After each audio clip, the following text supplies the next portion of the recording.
묵도하심으로 3월 8일 주일 예배 시작하도록 하겠습니다.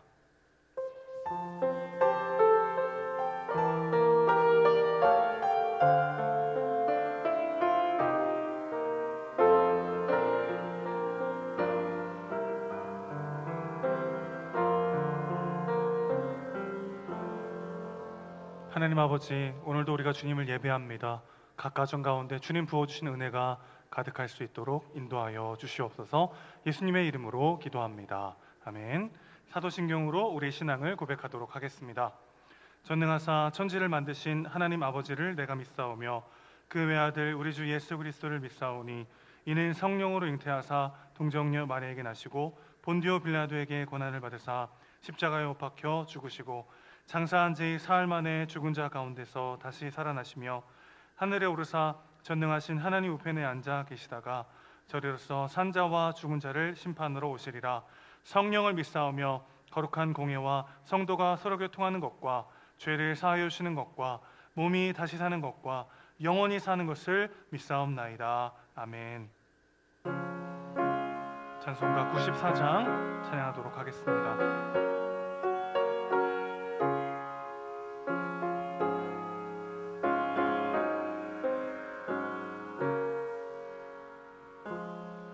주 예수보다 더 귀한 것은 없네. 이 세상 부귀와 바꿀 수 없네. 영 죽은 내 대신 돌아가신 그 놀라운 사랑 잊지 세상 즐거움 다 버리고 세상 자랑 다 버렸네. 주 예수보다 더 귀한 것은 없네.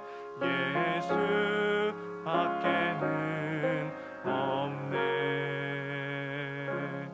주 예수보다 더 귀한 것은 없네.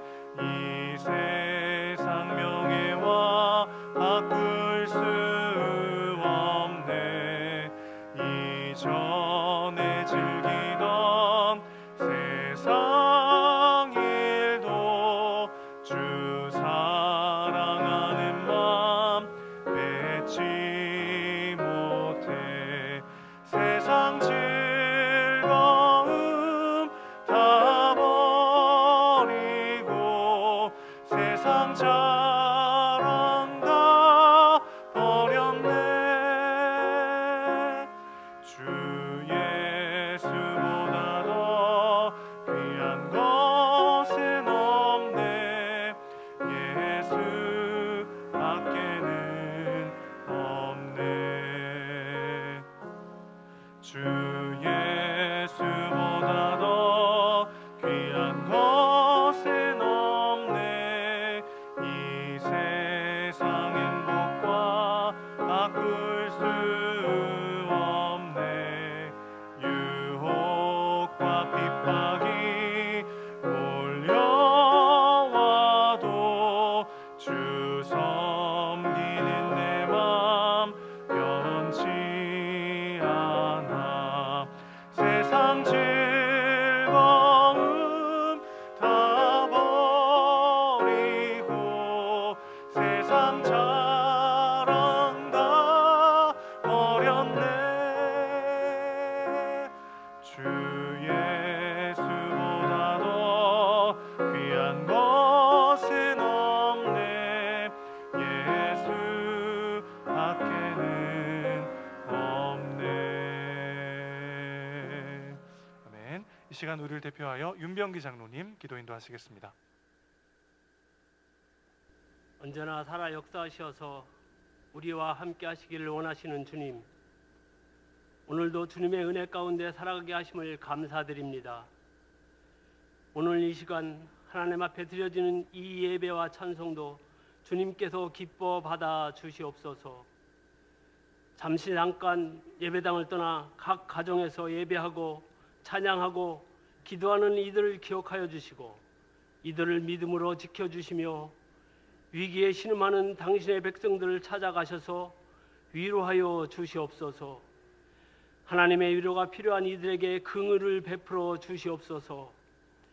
격변하는 세계 경제의 소용돌이 속에 환경과 기후로 인한 코로나19라는 새로운 바이러스로 인하여 세계가 죽음의 공포로 변하고 경제가 위축되고 나라와 나라 사이에는 왕래가 없어지며 많은 사람들은 경제 활동을 자제하며 자기 격리의 상태에 있습니다.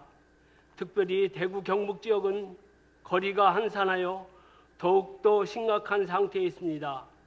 시민들은 생업이 터전 앞에 그저 멍하니 하늘만 바라볼 수 없는 현실 앞에 발버둥 쳐보지만 우리는 아무것도 할 수 없는 나약한 존재임을 하나님 앞에 고백할 수밖에 없습니다. 주님께서는 고아와 과부를 불쌍히 여기시며 연약한 자를 도우시는 분임을 우리는 믿습니다. 한낱 보잘것없는 인간이 바랄 것은 오직 하늘에 계신 하나님 한 분밖에는 없음을 고백하고 하나님의 말씀 앞에 엎드려 해결함을 얻을 수 있도록 우리를 도와 주시옵소서. 두려운 세상을 이길 힘을 주시옵소서. 다시 일어설 용기를 우리들에게 허락하여 주시옵소서. 코로나19로 퇴치를 위해 밤낮 없이 애쓰고 수고하는 정부 관계자와 공무원, 의료진, 자원봉사자들의 수고가 헛되지 아니하도록 하루속히 코로나19가 사멸되도록 은혜를 베풀어 주시옵소서. 이 시간 목사님께서 하나님의 말씀을 대언하실 때 말씀에 능력 있게 하시고 선포되는 말씀에 순종하며 성도들이 마음이 변화되고 믿음이 자라나서 오직 하나님 한 분만 바라볼 수 있게 하여 주시옵소서. 교회의 모든 공적 예배 행사가 중단되었지만 이 속에서 하나님 만나는 지혜를 주셨고 기도로 준비하며 온 교우가 함께 모여 예배하며 기쁨으로 찬양하는 날이 오길 기대하며 사랑 많으신 예수님의 이름으로 기도드리옵나이다. 아멘.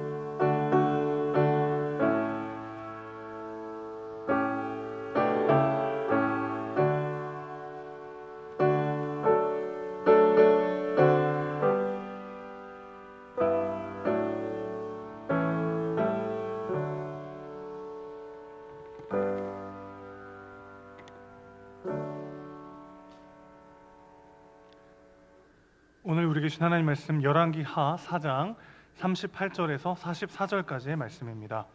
구약성경 567쪽 열왕기하 4장 38절에서 44절까지의 말씀 우리 함께 교독하도록 하겠습니다. 엘리사가 다시 길갈에 이르니 그 땅에 흉년이 들었는데 선지자의 제자들이 엘리사의 앞에 앉은지라. 엘리사가 자기 사원에게 이르되 큰 솥을 걸고 선지자의 제자들을 위하여 국을 끓이라 하매 한 사람이 채소를 캐러 들에 나가 들 포도덩굴을 만나 그것에서 드로박을 따서 옷자락에 채워가지고 돌아와 썰어 국 끓이는 솥에 넣되 그들은 무엇인지 알지 못한지라. 이에 퍼다가 무리에게 주어 먹게 하였더니 무리가 국을 먹다가 그들이 외쳐 이르되 하나님의 사람이여 솥에 죽음의 독이 있나이다 하고 능히 먹지 못하는지라. 엘리사가 이르되 그러면 가루를 가져오라 하여 솥에 던지고 이르되 퍼다가 무리에게 주어 먹게 하라 하매 이에 솥 가운데 독이 없어지니라. 한 사람이 바알 살리사에서부터 와서 처음 만든 떡 곧 보리떡 20개와 또 자루에 담은 채소를 하나님의 사람에게 드린지라. 그가 이르되 무리에게 주어 먹게 하라. 그 사원이 이르되 내가 어찌 이것을 100명에게 주겠나이까 하나 엘리사는 또 이르되 무리에게 주어 먹게 하라. 여호와의 말씀이 그들이 먹고 남으리라 하셨느니라. 그가 그들 앞에 주었더니 여호와께서 말씀하신 대로 먹고 남았더라. 아멘. 하나님 사랑, 이웃 사랑이란 제목으로 목사님 말씀 전하시겠습니다. 사랑하는 은혜의 동산교회 성도 여러분, 잘 지내고 계십니까? 온 국민이 코로나19로 인해서 굉장히 힘들어하고 있는데요. 아마 우리 성도님들도 마음대로 다니지도 못하시고 또 이렇게 우리가 한자리에 모여서 예배도 드리지 못하고 하는 이런 상황 속에서 굉장히 힘드실 줄로 믿습니다. 그렇지만 우리 가운데 계신 하나님께서 여러분 한 분 한 분을 또 한 가정 한 가정을 붙들어 주실 것을 확신합니다. 그 하나님 손 붙들고 우리가 한 자리에 만날 수는 없지만 우리의 머리 대신 예수 그리스도를 모시고 각 가정에서 함께 예배드림으로써 아름다운 공동체를 계속해서 세워갈 수 있기를 간절히 소망합니다. 하나님께서 천지 창조를 하실 때 인간을 제일 나중에 만드셨습니다. 여러분, 만일 이 순서가 바뀌어졌다면 어떤 일이 일어났을까요? 만약에 인간을 제일 먼저 만들었다면 어떤 일이 일어났을까요? 아마 그 최초의 인간은 캄캄함 가운데서 있어야 했을 겁니다. 제대로 설 수도 없어서 물속에서 간신히 버티고 있어야 했을 겁니다.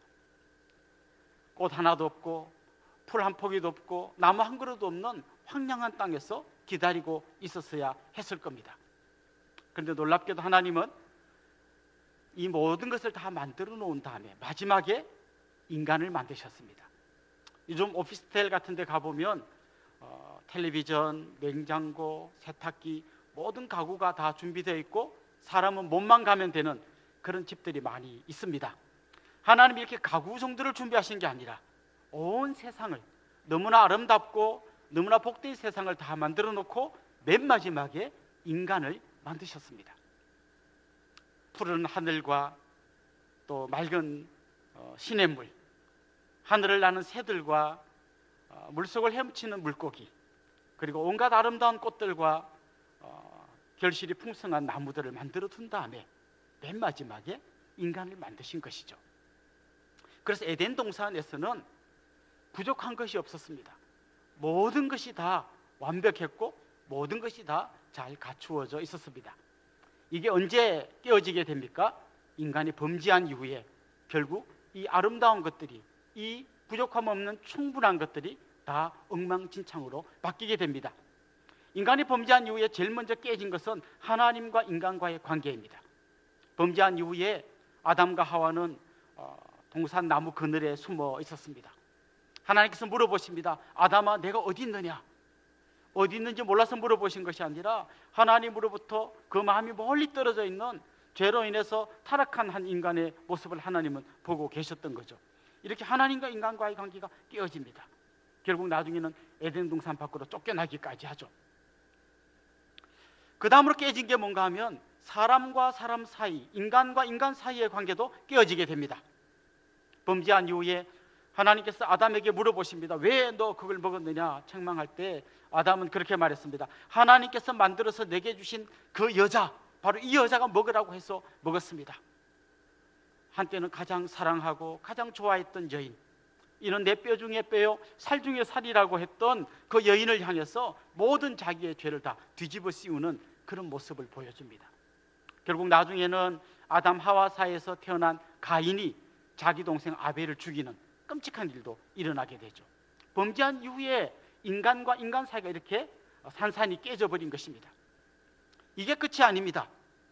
범죄한 이후에 하나님과의 관계, 인간과의 관계가 깨졌을 뿐만 아니라 하나님이 만드신 천지만물, 이 세상과의 관계도 깨지게 되었습니다. 가시와 엉겅퀴라는 말로 대변되는 그죠? 하나님께서 처음에 인간을 위해서 만든 세상은 인간에게 필요한 모든 것을 공급해 주었습니다. 모든 것이 인간들이 먹을 수 있는 것이었고 그 모든 것들 때문에 인간들은 충분한 삶을 누릴 수 있었습니다. 그런데 세상과의 관계가 깨지면서 가시와 엉겅퀴가 생겨난 거죠. 가시와 엉겅퀴뿐만이겠습니까? 흉년과 가뭄, 태풍, 온갖 질병들, 요즘 우리가 겪고 있는 이런 전염병들, 수많은 것들이 생겨나면서 결국 인간들의 삶은 엉망진창이 되고 말았습니다. 특별히 세상과의 관계가 깨지면서 가시와 엉겅퀴가 나고 기근이 찾아오고 태풍이 찾아오고 지진이 찾아오고 흉년이 찾아오면서 생긴 아주 중요한 문제가 뭔가 하면 바로 결핍의 문제입니다. 모자라는 거죠. 예를 들면 흉년이 들었어요. 먹고 살 만큼 양식을 거둘 수가 없습니다. 결핍이 생기는 거죠. 보통 이럴 때 인간들이 이 결핍의 문제를 어떻게 해결해 나갈까요?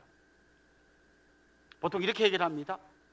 남의 것을 도둑질하고 또 약탈하고 몰래 속여서 빼앗고 뭐 이런 것들을 하게 되죠. 그 과정에서 어떤 사람은 도둑 맞게 되고 빼앗기게 되고 속아서 손해를 보게 되는 이런 안타까운 일들이 일어납니다. 처음에는 개인과 개인 사이가 이런 식으로 약탈, 도둑질, 속임 이런 걸로 자기들의 결핍을 해결하려고 했을 거예요.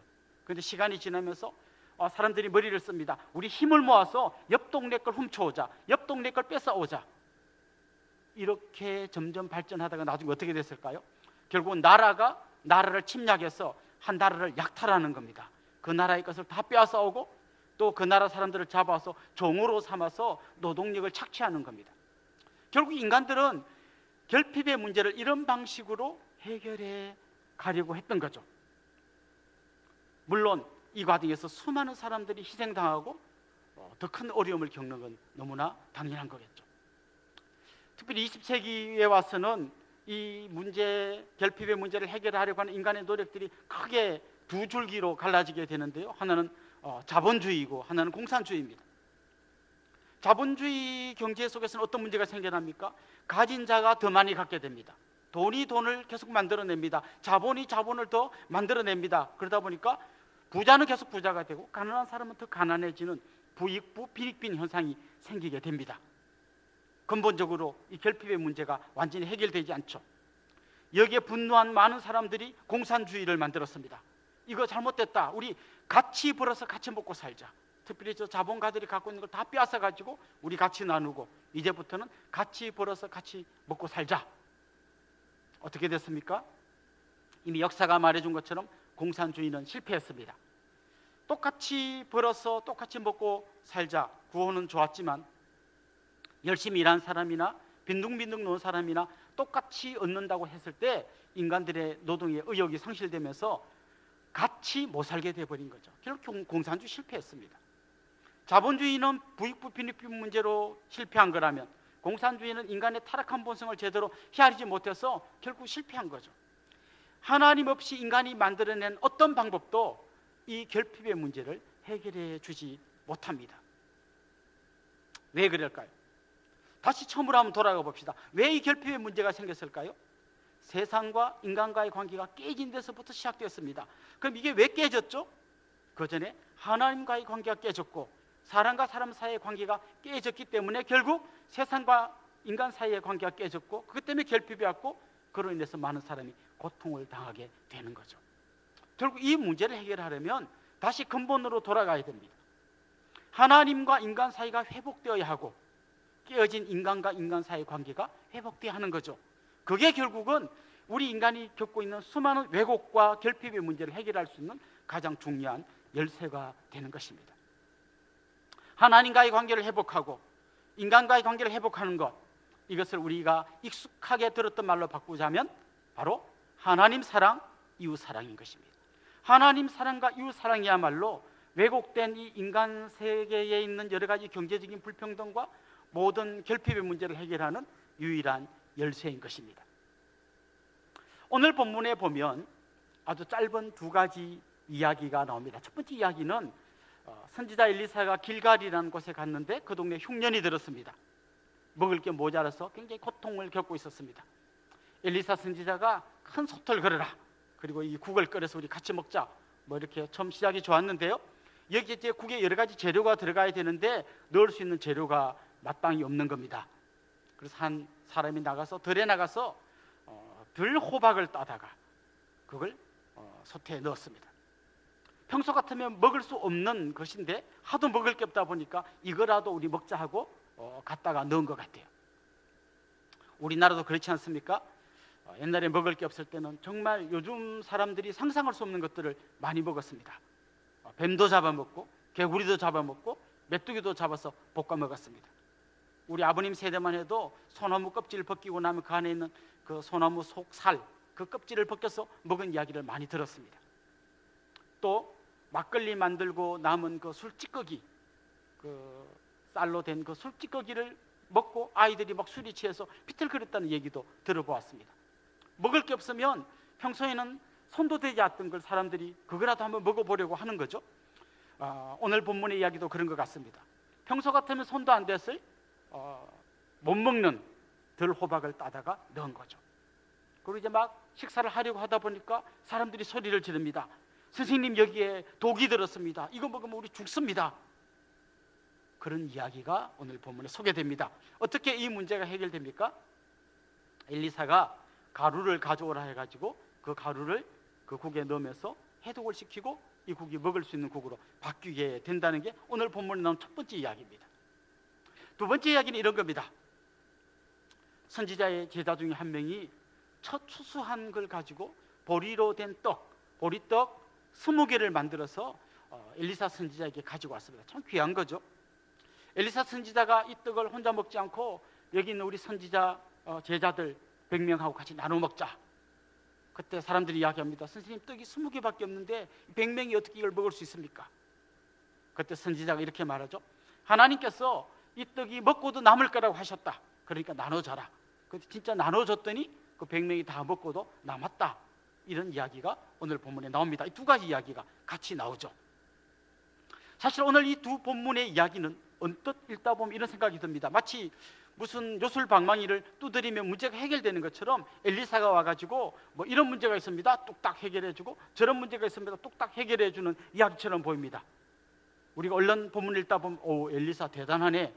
이 정도 생각하고 끝날 수 있는 그런 본문으로 생각됩니다. 그러나 오늘 본문을 잘 들여다보면 이 본문 안에 인간이 근본적으로 갖고 있는 문제가 등장합니다. 바로 왜곡과 결핍의 문제가 오늘 본문에 등장합니다. 그리고 이 왜곡과 결핍의 문제가 어떻게 해결되는가를 오늘 본문이 보여주고 있습니다. 결론부터 말씀드리면요, 하나님 사랑, 이웃 사랑으로 돌아가는 것만이 인간이 갖고 있는 이 왜곡과 결핍의 문제를 해결하는 가장 중요한 열쇠라는 것입니다. 먼저 오늘 첫 번째 이야기를 좀 더 살펴봅시다. 첫 번째 이야기가 그런 거죠. 먹을 수 없는 걸 엘리사가 해결해 주는 이야기 아닙니까? 여러분, 서두에 말씀드린 것처럼 하나님과 인간과의 관계가 깨진 다음에 하나님 만든 세상과 인간과의 관계도 깨졌습니다. 가시와 엉겅퀴가 생겼죠. 거기서 온갖 인간에게 오는 자연재해들이 생겨나게 된 것입니다. 이 문제를 하나님이 개입하셔서 해결해 준 이야기가 사실 성경에 여러 군데 나옵니다. 뭐 대표적으로 이런 것이죠. 이스라엘 백성들이 애굽에 종살이했습니다. 경제적인 착취를 당하고 있었죠. 그들의 힘으로는 도저히 이 애굽에서 해방될 수 있는 방법이 없습니다. 그런데 하나님께서 개입하셔서 이들을 애굽에서 나오게 하십니다. 출애굽시킨 거죠. 홍해를 건너게 하셨습니다. 홍해를 건너고 그들이 기뻐서 노래를 부르고 하나님을 찬송했을 때까지는 좋았는데요, 3일 길을 걸어가는 동안 물을 구할 수가 없었습니다. 그 많은 사람들이 마실 물이 없었으니까 막 죽어갑니다. 소리를 지릅니다. 막 물을 찾습니다. 그러다가 3일째 되는 날 마라라는 곳에 갔더니 거기에 물이 있습니다. 사람들이 너무 기뻐서 이 물을 막 마시려고 하는데 물이 마실 수 없는 쓴 물인 거예요. 그래서 백성들이 모세에게 이야기합니다. 이 쓴 물 우리가 마실 수 없습니다. 그때 하나님께서 한 나무를 가리키십니다. 그리고 모세가 그 나뭇가지를 잘라다가 물에 던져 넣었을 때 그 물이, 쓴 물이, 마실 수 없었던 그 물이 단물로, 마실 수 있는 물로 바뀌게 됩니다. 왜곡된 물이 치료되는, 회복되는 역사가 일어난 것이죠. 사실 이런 이야기가 가장 결정적으로 완성된 그림이 나오는데요, 신약 성경에 보면 예수님께서 가나 혼인잔치에 가셔서 첫 번째 표적을 행하신 이야기가 이런 잘못된 것을 고쳐서 바꾸어서 회복시키는 이야기가 가나 혼인잔치에 나옵니다. 가나 혼인잔치의 이야기 여러분 잘 아실 것입니다. 포도주가 떨어졌습니다. 그 흥이 나고 기뻐해야 될 잔치의 분위기가 점점 어두워져 가고 있을 그 무렵에 예수님께서 물로 포도주를 만드셨습니다.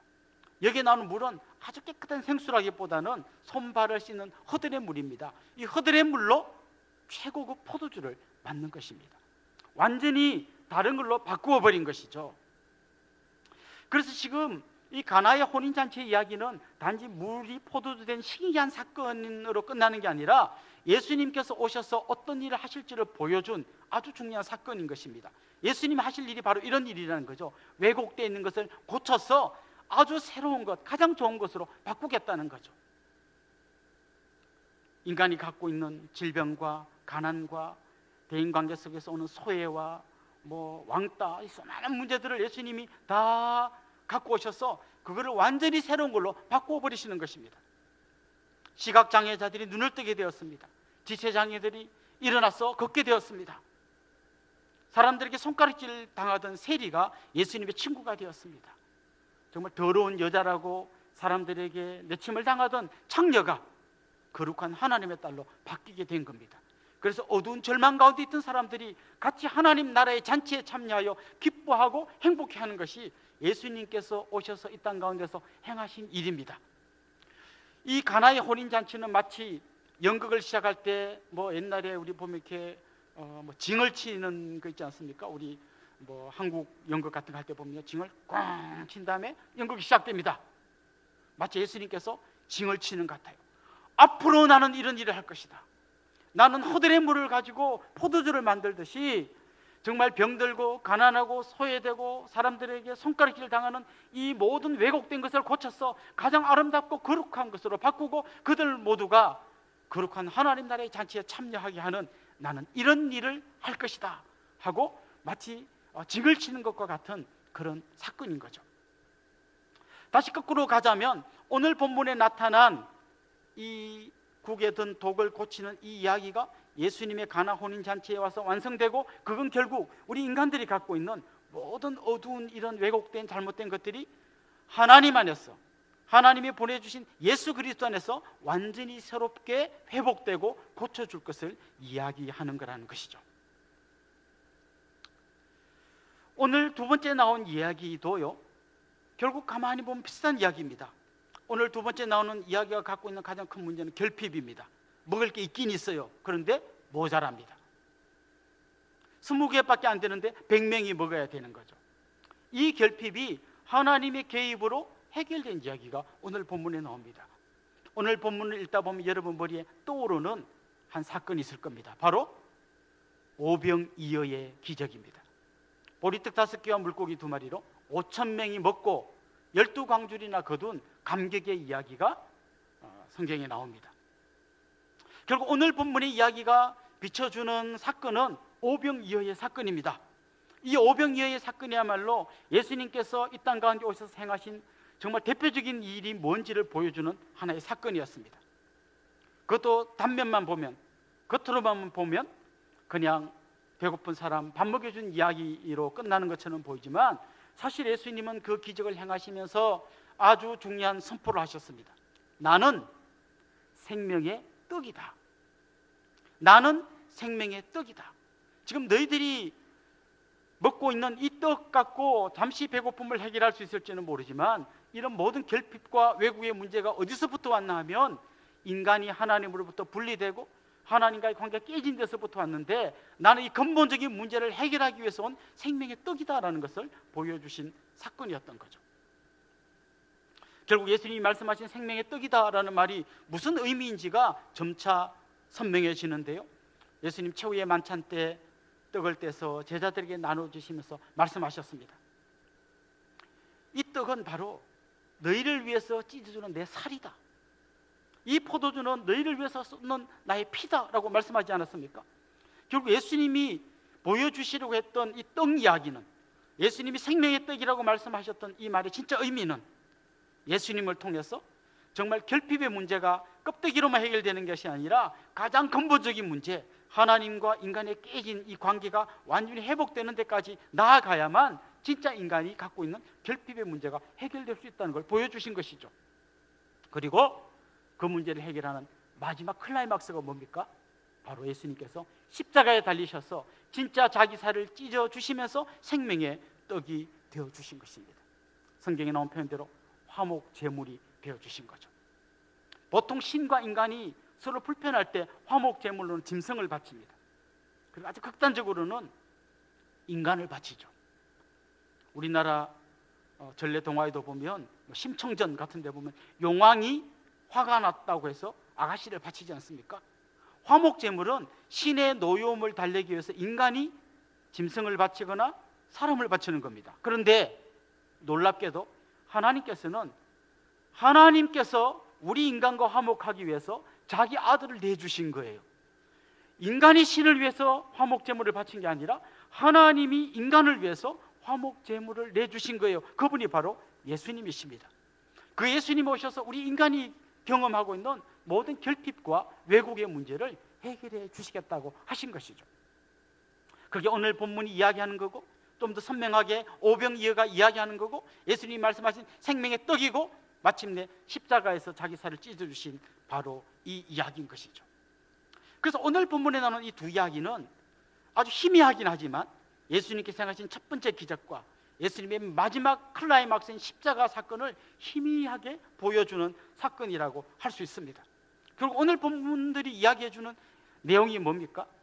인간의 근본적인 문제가 해결되기 위해서는 하나님과의 관계가 회복돼야 되고, 인간과 인간 사이 관계가 회복돼야 된다. 그게 되지 않고 그냥 인간이 아무리 머리를 짜내봐도 나오는 결론은 또 다른 누군가를 희생시켜서 다른 사람이 겨우 문제를 해결하는 왜곡된 방식으로 갈 수밖에 없다라는 것이죠. 혹시 여러분 멜더스의 인구론이라는 이야기를 아마 여러분 사회 시간에 들어보셨을 겁니다. 보통 사회 책에는 이렇게 나옵니다. 멜더스의 인구론 이런 거죠. 인간이 먹는 식량은 산술급수적으로 늘어나는 데 반해서 인구는 기하급수적으로 늘어난다. 그래서 어느 순간 되면 너무 많아진 인간 때문에 식량이 모자라게 돼 있다. 여기까지 우리가 배운 거예요. 그런데 사실 멜더스 인구는 조금만 더 깊이 들어가면 이런 이야기가 나오는 거죠. 어차피 식량이 모자라기 때문에 전쟁이 일어나 사람이 죽는 거 어쩔 수 없다. 어차피 먹을 게 없어서 죽을 건데 전쟁 나서 죽는 거 어쩔 수 없다. 기근이 들어서 누가 굶어 죽으면 그냥 놔둬라. 그 사람 살려봐야 또 다른 누군가가 식량이 모자라서 죽게 돼 있다. 전염병이 돈다? 그냥 죽게 놔둬라. 그 사람 살려봤자 어차피 식량이 모자라서 결국은 죽게 된다. 이게 멜더스 인구론이에요. 요즘같이 전염병이 퍼지는데 만약에 멜더스가 요즘 기자회견에서 이런 얘기했다가는 바로 돌멩이 맞아 죽겠죠. 근데 인간의 머릿속에서 나오는 건 이런 것밖에 없다는 거예요. 왜냐하면 그들은 진짜 왜 이 결핍의 문제가 생겼는지를 모르고 있기 때문입니다. 어떻게 해야 진짜 이 문제가 해결되는지를 모르고 있기 때문입니다. 그들의 방식으로는 누군가를 희생시키고 다른 누군가를 살리는 방식밖에 없는 거죠. 그런데 하나님의 방식은 뭡니까? 하나님의 아들이 희생되면서 다른 모두를 살리는 방식인 겁니다. 정말 세상이 가는 것과는 정반대의 방식인 거죠. 남을 죽여서 내가 사는 방식이 아니라 내가 죽음으로써 남을 살리는 너무나 새로운 방식으로 하나님은 인간들에게 다가오셨습니다. 결국 오늘 본문이 보여주고자 하는 이야기를 이렇게 끝까지 찾아가 보면 예수님의 십자가 앞에까지 우리가 갈 수 있게 되는 것이고, 그 앞에서 우리는 자기를 희생하면서 모두를 살리려고 하는 하나님의 말할 수 없는 은혜와 사랑을 만나게 되는 것입니다. 자, 그런데 이렇게 하나님과의 관계가 회복되는 이 아름다운 이야기 속에 또 한 이야기가 살짝 들어와 있는데요, 하나님과 인간과의 관계가 회복되는 이 과정에 인간과 인간과의 관계가 회복된 이야기가 또 같이 들어와 있습니다. 엘리사의 제자 중 한 사람이 자기가 추수한 것의 첫 번째 것을 가지고 보리떡 20개를 만들어 온 거예요. 흉년입니다. 자기도 먹을 게 모자랍니다. 좀 뒀다가 자기가 먹어도 됩니다. 그런데 그걸 가지고 엘리사에게 가지고 온 거예요. 그리고 그게 다시 100명의 다른 제자들에게 나누어지는 거예요. 너무나 아름다운 이 그림이 오병이어에 가도 비슷하게 나오지 않습니까? 그 오병이어를 들고 온 한 어린 아이가 있지 않았습니까? 자기가 먹으려고 가져왔던 이 도시락을 예수님 앞에 가지고 온 한 아이가 있지 않았습니까? 그 아이의 이 인간과 인간 사이 깨진 관계를 회복하는 작은 손짓, 바로 이웃을 향하여 내미는 사랑의 손, 이게 엄청난 하나님의 역사를 가지고 온 중요한 통로의 역할을 했다는 것이죠. 결국 오늘 본문이 우리에게 보여주는 게 바로 이런 것입니다. 우리 인간이 하나님께 가까이 가면 갈수록 우리가 그 하나님의 사랑을 깨닫게 되고, 그 하나님의 사랑을 깨달은 사람들은 자기도 모르게 하나님의 방식, 자기를 희생하고 섬기는 방식으로 따라가게 돼 있고, 그 안에서 인간이 겪고 있는 모든 이 왜곡과 결핍의 문제가 해결되기 시작한다는 것이죠. 월터 트루비시라고 하는 사람이 쓴 나는 너와 결혼하였다라는 책이 있습니다. 거기에 보면 사랑의 삼각형 이야기가 나옵니다.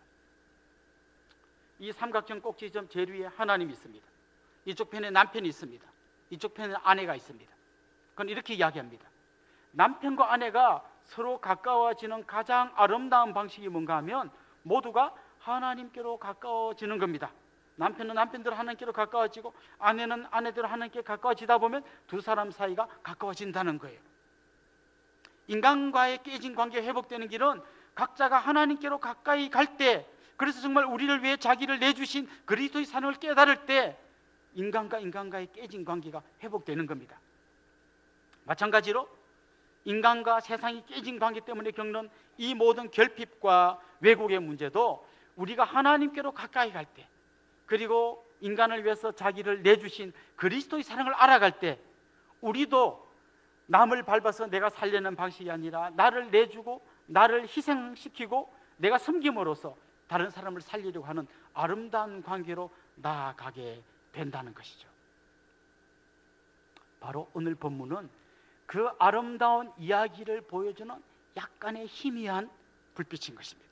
이 불빛이 점점 밝아지면 그리스도가 보일 것이고, 이 그리스도 안에서 새롭게 된 사람들이 바로 주님 닮은 모습으로 깨어진 인간과의 관계를 회복하고 사랑과 섬김으로, 더 나아가서 깨어진 세상과의 관계 때문에 생긴 이 결핍의 문제, 왜곡의 문제를 해결하게 되는 것입니다.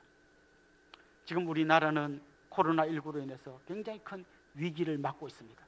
많은 사람들이 서로 욕하고 정죄하고 탓하고 그러고 있는 것 같지만, 그 중에는 저 위험한 지역에 자원해서 들어가는 의사, 간호사 선생님들이 있습니다. 또 그들을 응원하기 위해서 성금을 내고 또 먹을 것을 준비해서 보건소에 보내고 자기 아파트 엘리베이터 안에 손소독제를 누군가 갖다 놓고 하는 정말 작은 섬김들이 계속되고 있는 겁니다.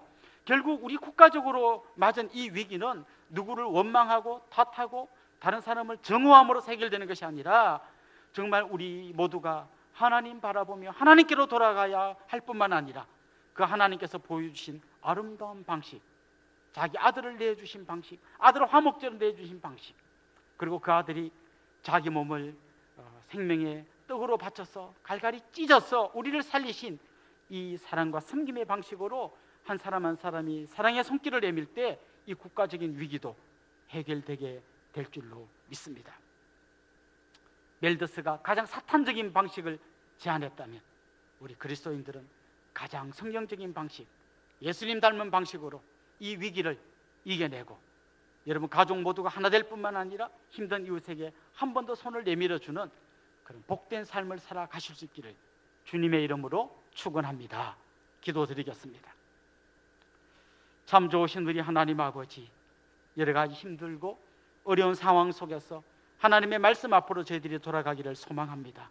이 깨어진 관계들이 회복되어 가는 과정 속에 저희들이 들어가기를 소망합니다. 하나님과의 관계가 회복되기를 소망합니다. 깨어진 인간과 인간과의 관계가 그리스도의 사랑을 닮아감으로써 회복되기를 소망하고, 그런 과정을 거쳐서 마침내 세상과 깨진 관계 때문에 생긴 수많은 왜곡과 결핍의 문제가 해결될 수 있기를 소망합니다. 주님 우리와 함께하여 주시옵소서. 예수님의 이름으로 기도드리옵나이다. 아멘.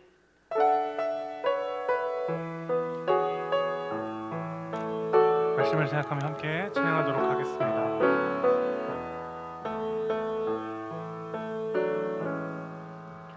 주여 우린 연약합니다. 우린 오늘을 힘겨워합니다. 주 뜻 이루며 살기에 부족합니다. 우린 연약합니다. 주여 우린 넘어집니다. 주여 우린 넘어집니다. 오늘 하루 또 실수합니다. 주의 긍휼을 구하는 죄인입니다. 우린 주만 바라봅니다. 한없는 주님의 은혜 온 세상 위에 넘칩니다. 가릴 수 없는 주여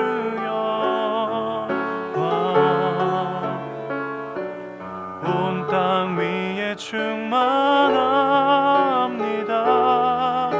주님만이 길이 오니 우린 그 길 따라갑니다. 그날에 우리를 이루실 주는 완전합니다. 한없는 주님의 은혜, 한없는 주님의 은혜, 온 세상 위에 넘칩니다.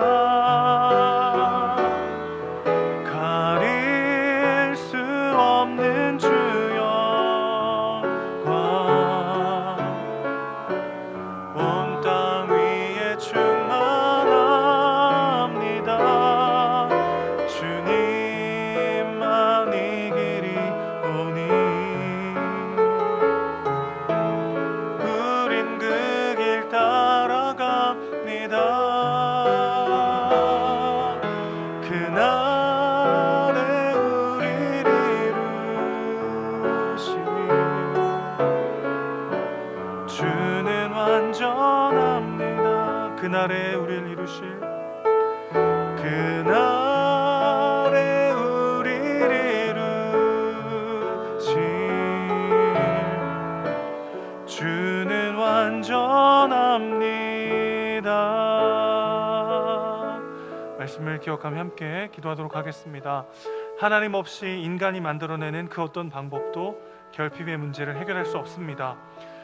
하나님과 인간 사이가 회복되고 인간과 인간 사이가 회복되어야 이 결핍을 채울 수 있습니다. 생명의 떡이요 화목 제물로 우리와 함께 하신 예수 그리스도로 인해 우리는 하나님과 화목하게 되었습니다. 그 은혜를 받은 자로서 이웃에게 그 사랑을 흘려보내는 우리 모두가 되길 소원합니다. 주님, 인간의 근본적인 문제인 왜곡과 결핍이 십자가의 사랑 안에서 온전히 회복되게 하여 주시옵소서. 그 놀라운 사역에 우리를 사용하여 주셔서 자기를 내어주시며 우리를 구원하신 하나님의 사랑을 옆으로 흘려보내는 우리 삶이 되게 하여 주시옵소서. 함께 말씀을 기억하며 합심하며 기도하도록 하겠습니다. 하나님 아버지, 오늘도 우리에게 귀한 말씀 허락하심을 감사합니다. 우리를 구원하시고 우리를 다시 한번 하나님과 회복하신 그 예수 그리스도의 사랑을 다시 한번 기억하기를 원합니다. 자기를 찢어 우리를 하나 되게 하시고 자기의 몸을 내어주셔서 우리에게 생명의 떡이요 화목제물로 우리와 함께 하셔서 우리를 하나님과 하나 되게 하신 주님, 그 사랑을 기억하게 하시고 그 사랑을 우리의 이웃에게 옆으로 흘려보내는 우리가 되게 하여 주시옵소서. 하나님을 더욱 사랑하고 그 사랑을 이웃에게 옆으로 흘려보내므로 하나님, 이 결핍의 문제가 해결되는, 회복되는 놀라운 역사가 일어날 수 있도록 아버지 함께하여 주시옵소서. 인간의 그 어떤 방법도, 인간의 그 어떤 지혜도 이 결핍의 문제를 해결할 수 없음을 다시 한번 깨닫습니다. 오직 하나님을 더욱더 사랑하고 그 사랑으로 옆으로 그 사랑을 흘려보냄으로 말미암아 우리의 왜곡과 결핍의 문제가 회복되고 온전히 주님의 사랑으로 하나 되는 이 나라 이 민족 될 수 있도록 주여 함께하여 주시옵소서. 그 놀라운 사역 가운데 주님, 우리를 사용하여 주시고 우리를 통해 주님의 사랑이, 그 놀라운 회복이 이 땅 가운데 충만하도록 주여 인도하여 주시옵소서. 우리의 사랑이시고 주인이신 예수님의 이름으로 기도합니다. 아멘. 목사님들의 특성과 함께 준비하신 예물 드리도록 하겠습니다.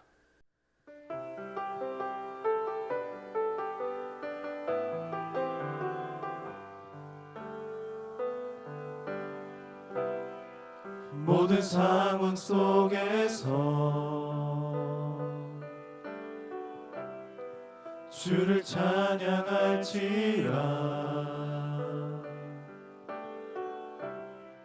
주는 너의 큰 상을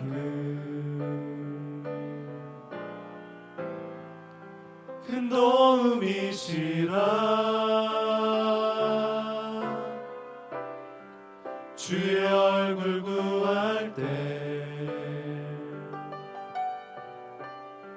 주의 영을 부으사 크신 사랑 안에서 주를 보게 하소서.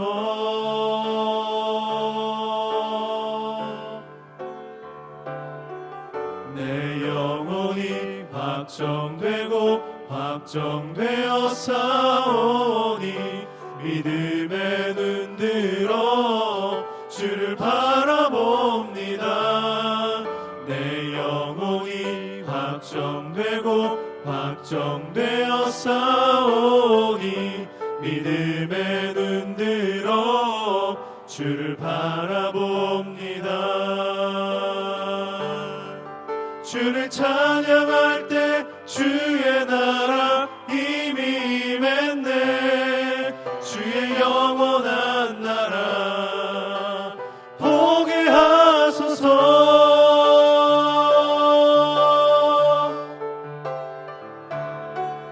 내 영혼이 확정되고 확정되어 싸우니 믿음의 눈 들어 주를 바라봅니다.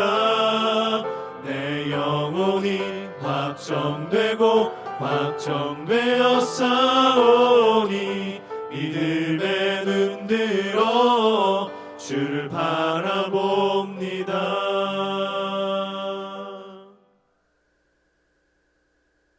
예배를 위해 기도하도록 하겠습니다.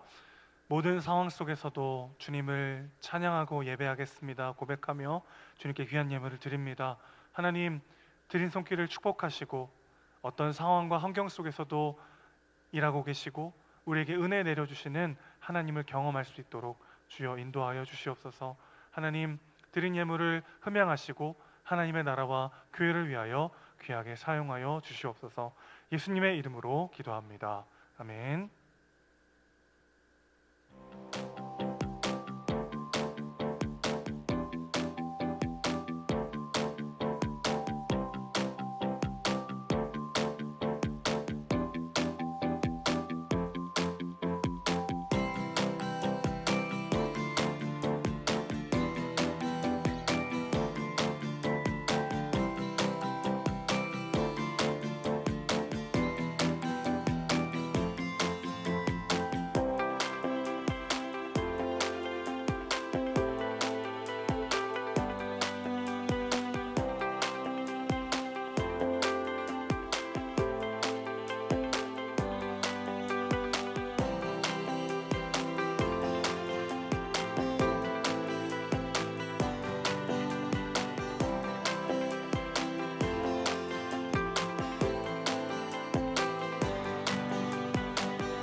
교회 소식 전해드리도록 하겠습니다. 영상 보신 것처럼 특별 가정예배 사진전 총 39가정에서 참여해 주셨습니다. 완주 선물 치킨이었는데요. 가족들과 행복한 시간 보내셨나요? 함께 모일 수 없지만 가정 안에서 예배의 제단을 쌓으며 함께 은혜 나누시는 우리 은혜동산교회 모든 성도님들 되시기를 기도합니다. 그래서 우리 매일 주와 함께라는 이름으로 매일의 경건 생활을 이어가고 있습니다. 유튜브 설교 영상을 들으실 때 영상 바로 밑에 있는 화살표를 누르시면 시편 통독 범위 또 매일 성경 큐티 안내를 보실 수 있습니다. 받으신 은혜를 댓글로 남겨주셔서 우리가 함께 묵상하며 기도하고 있음을 전해주시면 감사하겠습니다. 주일학교 영상은 유아 유치, 초등부, 청소년으로 묶어서 업로드됩니다. 홈페이지 오류가 발생할 경우에는 유튜브로 바로 접속하시면 됩니다. 은혜동산교회 채널을 구독해 주시고 업로드되는 영상 설교와 함께 말씀의 은혜를 누리시기 바랍니다. 교인 동정입니다. 실버 1다락 박은양 장로님 입원하셨습니다. 제자마을 나홍 집사님, 신보아 집사님 가정 이사하셨습니다. 이제 우리 함께 폐회송 찬양하도록 하겠습니다.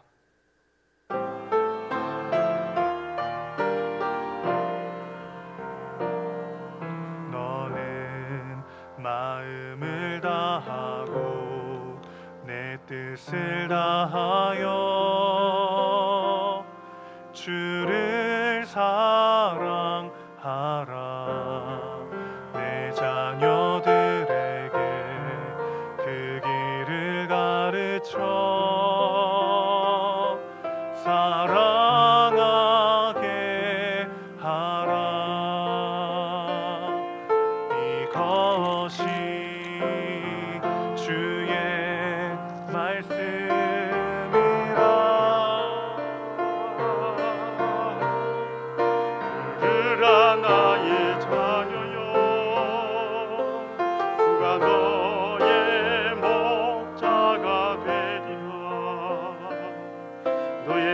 가는 모든 길에 주가 함께 하시리라.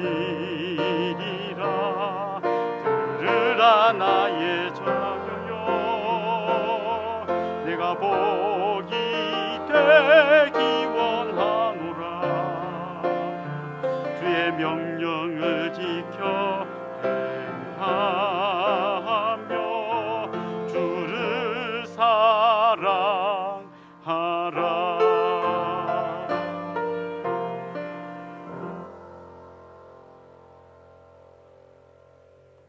우리 주 예수 그리스도의 은혜와 하나님 우리 아버지의 극진하신 사랑과 성령님의 감화, 감동, 위로, 교통, 충만하심이 사랑하는 주님의 백성들과 그 가정 위에, 예배드리는 제단 위에 이제로부터 영원토록 함께 있을지어다.